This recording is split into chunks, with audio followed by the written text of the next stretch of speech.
C C C, মান সম্মান আমার কিচ্ছু থাকলো না রে। রমজান মাস আর ওইটা বলে আজি মানুষের বেটার বইয়ের সাইজ মাথা টুকা ডাইহে রে, হ্যাঁ বারাবর বাইরে থইছে না। আমার এতটা দশ করে কি লাভটা হইলো, সব আমার নষ্ট রে। সি, কি একটা বদজাত জাতের মহিলা আমি বেটার বউ বানানিয়া বাড়ি পুরানছি আনছি রে। আমার মান সম্মান সব ইজ্জত শেষ।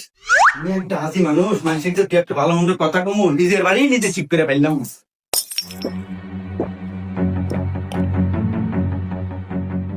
এই তোকে রাখছি কেন কবো বলে, হ্যাঁ সারা বছর যাওয়ারই সরেগা, এটা রমজান মাস, এই রমজান মাসে তো রোজা থাকবো। আর ওই যে বউ একটু ছাড়িয়ে দিয়ে থুচু ব্যাপারটা চলতেছে, আমি যে একটা আজি মানুষ, তোকে কি খেয়াল আছে রে? এই এবারে চলা ফেললে আমার সময় থাকবো রে। এই তোকে আমি ছোট্ট না হারে দিলাম, আমার বাড়ি থাকা নিলি, রোজা থাকা লাগবো, নামাজ পড়া লাগবো, আর নইলে তোকে এখন থেকে আমার বাড়ি থেকে বাড়া। রমজান মাসে এগারো তো কথা বলতে তখন বললাম কাঠ হয়ে গেল। ঠিক আছে।